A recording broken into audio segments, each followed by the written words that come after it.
Coming up on this Tuesday edition of Newsline at Noon, on the last day of a 3-month National Assembly session, lawmakers are expected to pass more than 100 bills, including a number on tackling corruption and on providing basic safety nets for the poor. The International Olympic Committee approves sweeping reforms aimed at slashing costs, allowing the Games to be held in more than one country. First, global oil prices plunge by more than 4% as industry experts predict further falls in crude prices next year. These stories and more on Newsline at Noon.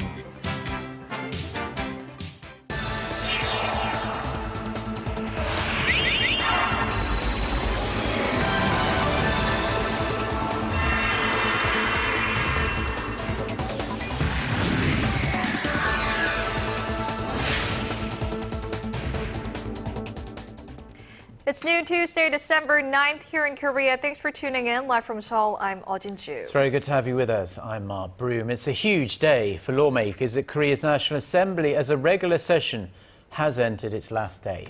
And unlike the gridlock that defined Parliament for much of the year up till this point, lawmakers are expected to pass scores of key bills today. Chim Young-gil reports. Starting next year, families facing severe financial hardships will get more help from the government. The National Assembly will pass 3 revised welfare bills today that will expand the scope of beneficiaries and put up a stronger safety net for destitute families. The bills were proposed in memory of a mother and her 2 daughters who committed suicide in February in Seoul because of financial troubles. On top of the welfare bills, anti-corruption legislation will also be passed today. Under the bill, public officials will be restricted from getting new jobs for up to 3 years after they retire. It's intended to stem the long-standing practice of government officials taking jobs related to their area of purview after retirement, something that often leads to corporal malfeasance and negligence. Violating the law carries a possible punishment of 2 years in prison and fines of $18,000. However, the parliament has been dragging its feet on an anti-corruption bill that would set up stricter punishments for bribery among civil servants. The so-called Kim Young-ran Act is still up for review in committee, as lawmakers have not been able to reach an agreement on whether families of civil servants should also be subjected to possible punishment. Ruling Saenuri Party lawmakers also turned the mirror on themselves. The party's reform committee agreed to reduce certain privileges during a meeting of its assemblymen. From here on out, ruling party legislators will be banned from holding public signing events for books they've authored, as they can be used to raise illegal campaign funds or take bribes. Saenuri Party lawmakers will also not get paid if a parliamentary session does not open on time or if they are absent from a session in progress. But they failed to reach an agreement on whether lawmakers should lose their immunity from arrest while on duty, since the Constitution guarantees such rights. Chim Young-gil, Arirang News. In a move that could have big implications for the 2018 Pyeongchang Winter Olympics, the International Olympic Committee has approved an action plan that will allow future Olympic Games to hold events outside the host country or the host city. Organizers of the Pyeongchang Games, however, say they will not be taking up the IOC's new option. Shin Se-min has the details. Thank you. Also, this is unanimously approved. In one of the most significant shakeups in its history, the International Olympic Committee has approved a measure to allow some events to be held in other cities or even other countries to spread out the financial burden of hosting the world's premier sporting event. The IOC hopes to move part of its package of reforms known as Olympic Agenda 2020 will encourage more countries to make bids or joint bids to hold either the Winter or Summer Games. Meeting in Monaco on Monday local time, IOC members also agreed to limit the Games to 10,500 athletes in 310 events. The IOC will also scrap its cap of 28 sports in the Games. This means popular sports like baseball, karate, and squash could make a comeback in time for the 2020 Tokyo Olympics. The IOC decision could have major implications for 2018 Pyeongchang Winter Games, as the organization has suggested the organizers move the sledding sports to another country as a cost-cutting measure. The Pyeongchang Organizing Committee, however, says it has no intention of switching anything, as construction of stadiums and facilities has already begun. One option that's been suggested is splitting the event with Nagano, the host city of the 1998 Winter Games. Pyeongchang organizers say splitting the Olympics with Japan is very unlikely, given the frosty relations between the two nations over historical and territorial issues. Shin Se-min, Arirang News.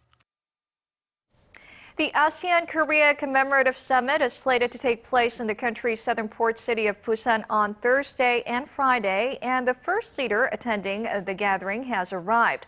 Sultan Haji Hassan Al Bolkiah of Brunei was piloting his own private plane when it landed at an Air Force base south of Seoul on Monday. The Sultan, who was also on a state visit, is scheduled to hold summit talks with President Park Geun-hye later today.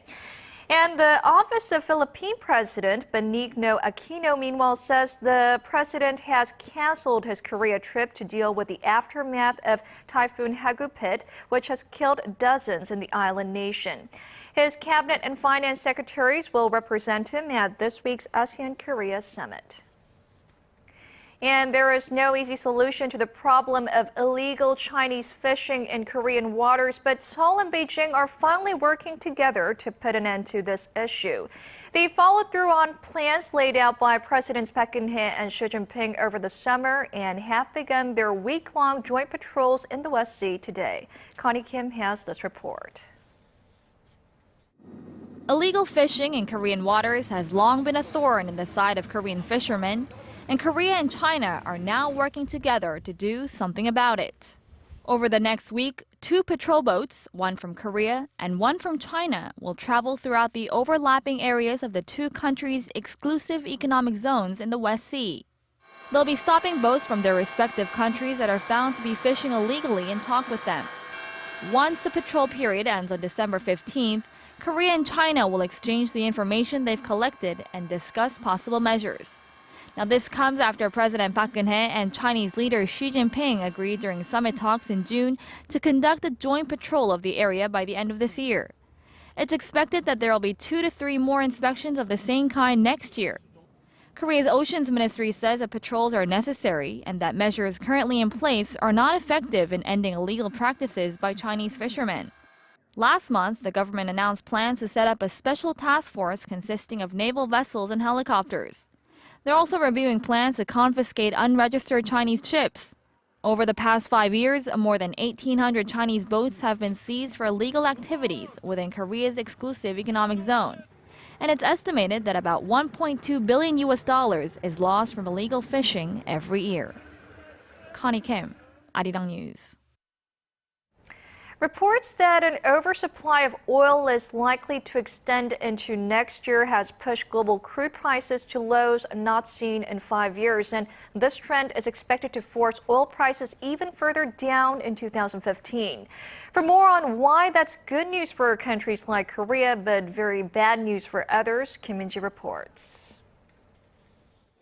Global oil prices tumbled to a 5-year low Monday following projections of a steeper downward trend next year. U.S. oil fell 4.2% to finish at just over $63 per barrel on the New York Mercantile Exchange. That's the lowest it's been since July 2009. The benchmark Brent crude also fell more than 4% to $66.19 a barrel, its lowest level since September 2009. This comes as a chief executive of Kuwait's national oil company said crude prices are expected to hover around $65 per barrel for the next 6 to 7 months.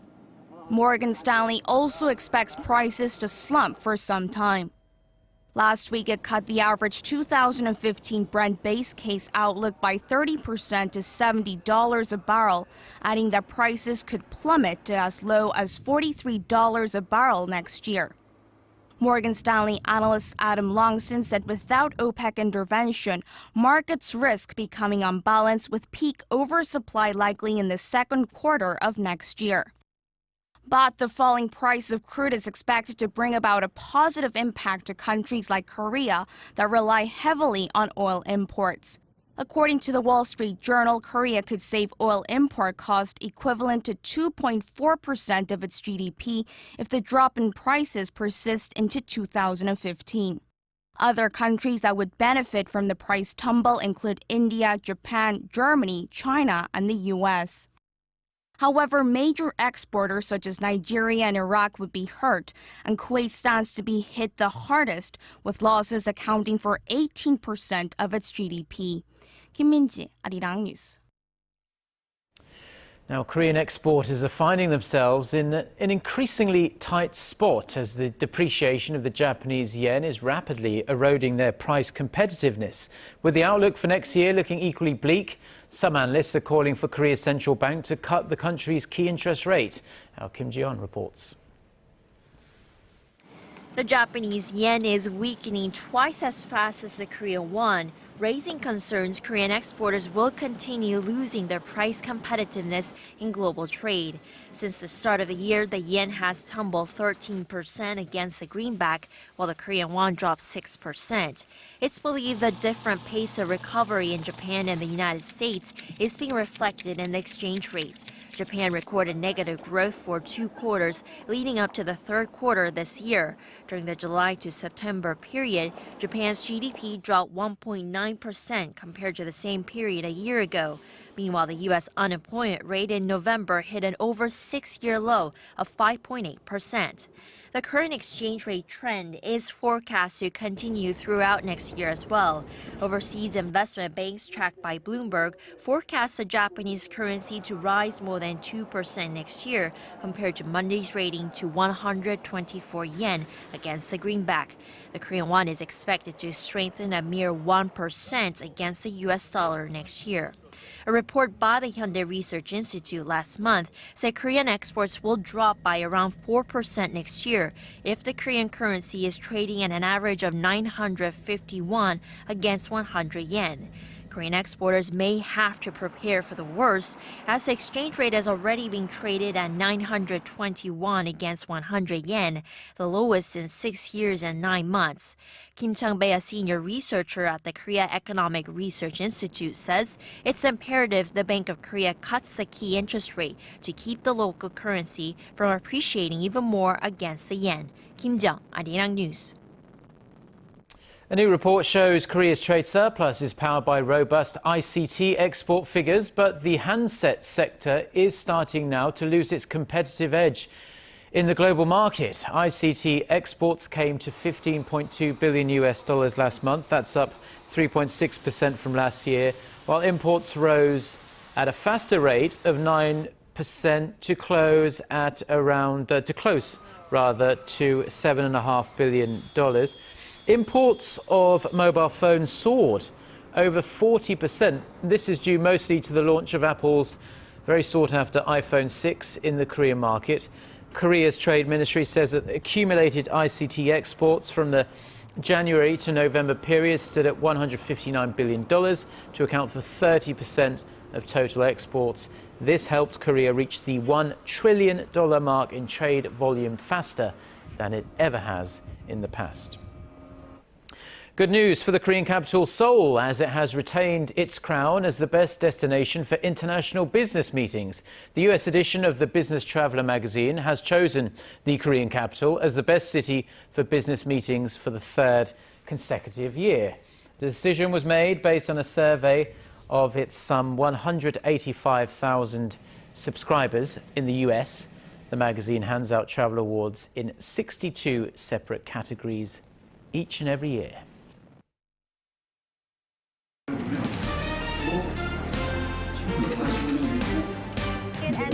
Stay up to date on the latest news out of Korea, connecting to our team of reporters about the issues that matter to Korea. On air, on your mobile, online. Find out more about Korea on NEWSLINE at Noon with Mark Broome and Eoh Jin-joo. I'm Eoh Jin-joo. Market researcher, strategy analytics, said Thursday that LG Electronics brought in about Judge Chung Chang-ho has been elected to serve as a judge at the International Criminal Court. The 48-year-old South Korean was voted in on Monday local time at the UN headquarters in New York and will serve as one of the ICC's 18 judges for a 9-year term. He was elected with 2/3 of the vote over 16 other candidates. The intergovernmental organization conducts elections every 3 years to appoint 6 judges. Mr. Chung is serving as a UN judge at the extraordinary chambers of the courts of Cambodia since 2011. A team of inspectors from South Korea's Hyundai ASEAN company left for the Mount Kumgang resort in North Korea this morning to check on facilities there. The 3-day trip comes less than a month after Hyundai Group chairwoman Hyun Jung-eun visited the north to celebrate the 16th anniversary of the start of Mount Kumgang tours. Seoul's Unification Ministry says the visit is intended solely for routine maintenance work and that there will be no talks on restarting the tours, which were suspended in 2008 after a South Korean tourist was shot dead near the resort by a North Korean guard. It's been a year since North Korea's Jang Song-taek, who was seen as one of the most important links between China and North Korea, was purged and then very quickly executed. Experts say the chill is still being felt between China and North Korea, but the North might have found a new friend. Our Eoh Jin-joo has more. It wasn't welcome news for China last year when it heard North Korea's young leader Kim Jong-un had purged his uncle, Jang Song-taek. Jang was well known for supporting closer ties with China, especially for Beijing-backed economic reforms. A year has passed, but China and North Korea relations are still feeling the strain from Jang's execution. The number of political exchanges between the two countries has fallen sharply. In fact, in July, the Chinese president visited South Korea first, skipping the traditional stopover in Pyongyang. As for their economic ties, the two countries were looking to develop North Korea's Nasan and Hwakeunpyeong special economic zones. However, these projects hit a major speed bump after Jang's death. China's trade with North Korea also dropped by about 3% in the second quarter of 2014 to $1.3 billion, although it still accounts for most of North Korea's foreign trade. As for North Korea's nuclear test threats, Beijing was unusually bold in its criticism and agreed to the tightening of UN Security Council sanctions on the regime. While North Korea may be losing China, it's actually making friends with Russia. Despite growing international condemnation of North Korea's human rights violations, the North continues to cozy up with Moscow. Despite criticism toward its nuclear program and human rights violations, North Korea is still managing to continue its diplomatic efforts with Russia. However, experts do say that while China-North Korea relations are strained now, there's a chance the two might make up in the near future and be back on the same page once again. Eoh Jin-joo, Arirang News. International aid to North Korea amounted to a mere $30 million last year. That's just 1/10 of what it was 10 years ago. A report released by the Korea Development Institute on Tuesday cited worsened global awareness following the North's nuclear tests and a drop in aid by key donor countries, namely South Korea, the United States and Japan. The North received the most international aid in 2002 at around $360 million. It received the lowest, $24 million in 2010, after its second nuclear test the year before. The report said international aid to the North is declining not only in volume in dollars terms, but also in the number of donor countries. As for the reason, the report blamed North Korea's lack of transparency about its food distribution system and the nutritional status of its people. Sony has been hacked again. This time, it's the company's online PlayStation store that's feeling the pain. Hackers who identify themselves as Lizard Squad have claimed responsibility for it. But is North Korea connected to this hack attack, like many speculated it was for the first? Our Connie Lee has more. It's another hack attack on Sony. The company's online PlayStation store is up and running now, but it was down for a few hours on Monday with this message greeting visitors. It's not you, it's the internet's fault. Hacker group Lizard Squad has claimed responsibility for the attack, posting its achievement on its Twitter feed using the PlayStation Network acronym. This latest attack comes shortly after hackers paralyzed the computer systems of Sony Pictures. The Hollywood production company suffered a massive data breach, with its servers shut down and tons of confidential information leaked, including a handful of unreleased movies and the social security numbers of employees. Many reports claimed North Korea was behind the cyber attack as retaliation for this. You want to go kill Kim Jong-un? Totally. I'd love to see An upcoming Sony Pictures movie about the communist state. North Korea has denied responsibility, but it did praise the hack as a righteous deed. Meanwhile, Lizard Squad, the hacking group that took down PlayStation site, has warned that more attacks are coming sometime this month. The FBI has warned other companies to be on high alert as they too could be targeted. Connie Lee, Arirang News.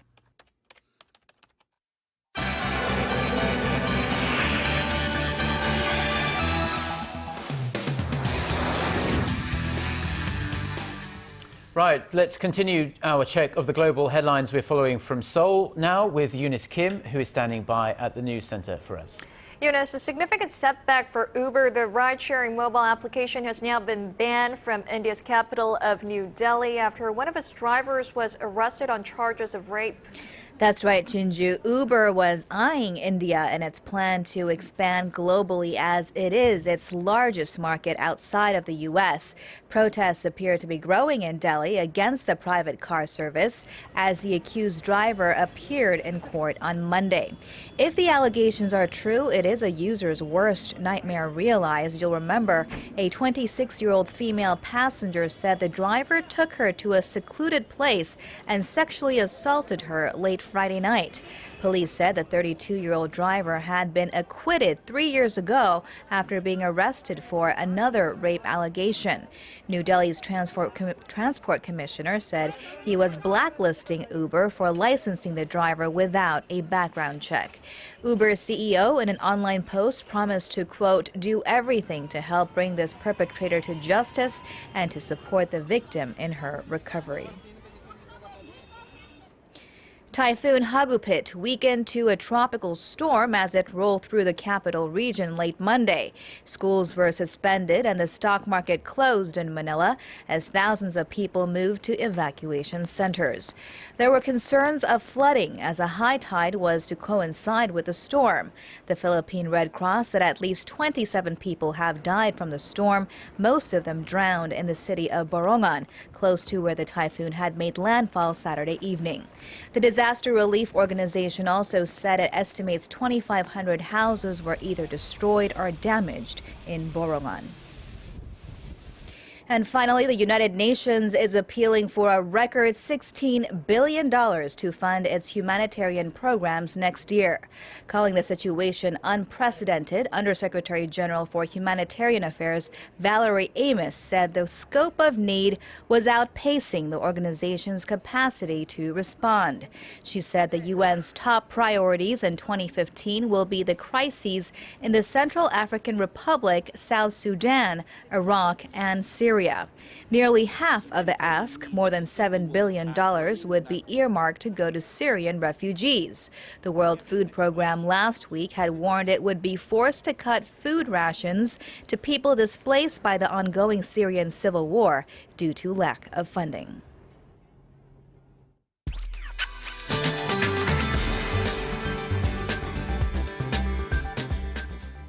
A dry weather watch remains in effect in the east, and dry weather advisory has been issued here in the capital. So be sure to stay hydrated by drinking plenty of water and be extra cautious when handling fire. And it's looking fairly bright across much of the country, and the sun is boosting our chilly morning lows, which will transition to mild afternoon highs, getting up to temperatures similar to yesterday, as the daily high here in Seoul will hike up to 4, while Daegu and Gwangju Gwangju peak at 8 and 7, and Busan will top out at 10 under lots of sunshine. And as for the other regions, Jeju will be getting up to 10, while Daejeon and Dokdo sees highs of 5 later in the day. Now, tomorrow should be the mildest of the month because a mix of rain and snow is in the forecast tomorrow morning, and it's going to bring severe cold snap to the entire nation, and it's expected to remain quite cold through the end of the week. And it's been forecasted that next week is even colder, with lows plummeting to -12 in Seoul by the middle of next week. Well, that's all for now. Let's send it back to Mark and Jin-joo in the studio. Well, thank you very much, Jion, for the weather as always. And those are the stories we're following at this hour. Mark and I'll be back at the same time tomorrow on Wednesday. Thank you for watching.